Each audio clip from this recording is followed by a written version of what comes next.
விஜய் கட்சியால் யாருக்கும் எந்த பாதிப்பும் இல்லை, அச்சப்பட வேண்டிய அவசியமும் இல்லை. மக்கள்தான் எஜமானர்கள், அவர்கள்தான் முடிவு செய்வார்கள் என டிடிவி தினகரன் தெரிவித்தார். தஞ்சையில் செய்தியாளர்களை சந்தித்த அமமுக பொதுச் செயலாளர் டிடிவி தினகரன், தமிழக கவர்னரின் பதவிக்காலம் முடிவடைந்ததும் அது குறித்து இதுவரை திமுக வாய் திறக்காதது ஏன் என்பது அனைவருக்கும் தெரியும். தற்போது திமுக மத்திய அரசுடன் இணக்கமாக இருப்பது அவர்களது பதவியை காப்பாற்றிக் கொள்ளத்தான். அதற்காக எந்த நடவடிக்கையிலும் அவர்கள் ஈடுபடுவார்கள். மடியில் கனம் இருந்தால் பயம் இருக்கத்தான் செய்யும். வாஜ்பாய் பிரதமராக இருந்த காலத்தில் அவரது மத்திய அமைச்சரவையில் அப்போதைய தமிழக முதலமைச்சர் கருணாநிதி இடம் பிடித்தார். 5 ஆண்டுகள் பதவியில் இருந்துவிட்டு அடுத்த தேர்தலில் பாஜகவை கழற்றிவிட்டு காங்கிரசுடன் இணைந்தார். இது குறித்து கேட்டால் ராஜதந்திரம் என்பார்கள். பாலியல் வன்கொடுமை நாளுக்கு நாள் அதிக அளவில் நடந்து வருகின்றது. இதற்கு கஞ்சா உள்ளிட்ட போதைப் பொருட்கள் புழக்கம்தான் முக்கிய காரணமாகும். ஆனால் தமிழகத்தில் போதைப் புழக்கத்தை கட்டுப்படுத்த திமுக அரசு எந்த நடவடிக்கையும் எடுக்கவில்லை. இதனால் வருங்கால சந்ததியினர் பாதிக்கப்பட்டுள்ளனர். திமுக அரசு தேர்தல் கால எந்த வாக்குறுதியும் நிறைவேற்றவில்லை.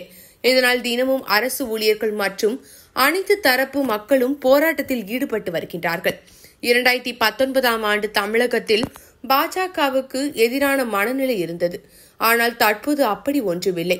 அனைவரும் பாஜகவை ஏற்றுக்கொண்டு விட்டனர். இரட்டை இலை இருக்கிறது என்ற காரணத்தினால் எடப்பாடி பழனிசாமி ஏதேதோ செய்து வருகிறார். இதனை உண்மையான அதிமுக தொண்டர்கள்தான் சகித்துக் கொள்ள முடியாமல் உள்ளனர். திமுகவின் பி டீமாக எடப்பாடி பழனிசாமி செயல்பட்டு வருகிறார். ஏனென்றால் அவர் மீதுள்ள ஊழல் குற்றச்சாட்டுகளை மறைப்பதற்காக அப்படி செயல்படுகிறார். எடப்பாடி பழனிசாமி முதல்வராக இருந்தபோதுதான் வாக்குகளை பெறுவதற்காக வன்னியர்களுக்கு இடஒதுக்கீடு வழங்கினார். தென் தமிழகத்தில் வன்னியர் சமுதாய மக்களுக்கு எதிராக செயல்பட்டார். ஆனால் நீதிமன்றம் வன்னியர்களுக்கான இடஒதுக்கீடை ரத்து செய்துவிட்டது. ஜாதி வாரி கணக்கெடுப்பு நடத்தினால்தான் அனைத்து சமுதாய மக்களுக்கும் உரிய இடஒதுக்கீடு கிடைக்கும். ஜாதி வாரி கணக்கெடுப்பு குறித்து மத்திய அரசிடம் கோரிக்கை வைப்போம்.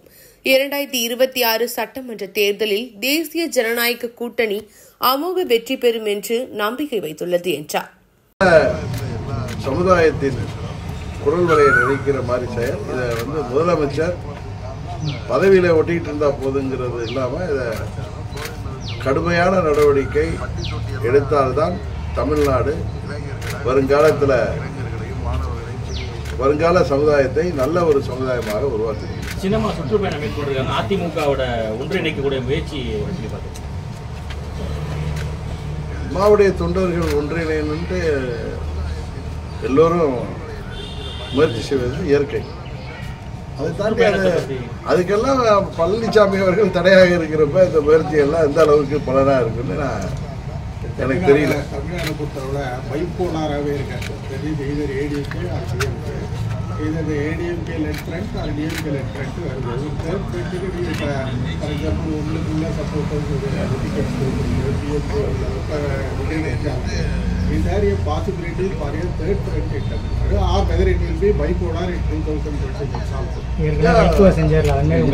26ல ஒரு பைப்போலாரா வரதுக்கான முயற்சியில தான் தேர்ட் ஃப்ரண்ட் இல்லை பைப்போலார். எங்களுடைய அணி தேசிய ஜனநாயக கூட்டணின்றது தமிழ்நாட்டில் திமுகவுக்கு எதிரான கூட்டணியாக ஒரு சிறந்த கூட்டணியாக அமைந்து இந்த மக்கள் விரோத திமுக ஆட்சிக்கு முடிவுக்கு கொண்டு வர நாங்கள் முயற்சி செய்து வருகிறோம். உறுதியாக அதில் வெற்றி பெறுவோம் என்ற நம்பிக்கை எங்களுக்கு.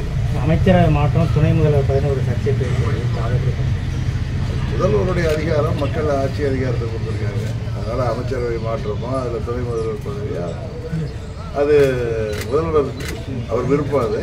ஆனால் தமிழ்நாட்டு மக்களை பற்றி எந்த சிந்தனையும் இல்லாமல் தேர்தல் வாக்குறுதிகள் எல்லாம் நிறைவேற்றாமல் இன்றைக்கு எங்கு பார்த்தாலும் ஏதாவது தமிழ்நாட்டைச் சேர்ந்த விவசாயிகளோ நெசவாளர்களோ இல்லை அரசு ஊழியர்களோ ஆசிரியர்களோ மருத்துவர்களோ செவிலியர்களோ என் மாற்றுத்திறனாளிகள் வரை போராடுகின்ற நிலைமை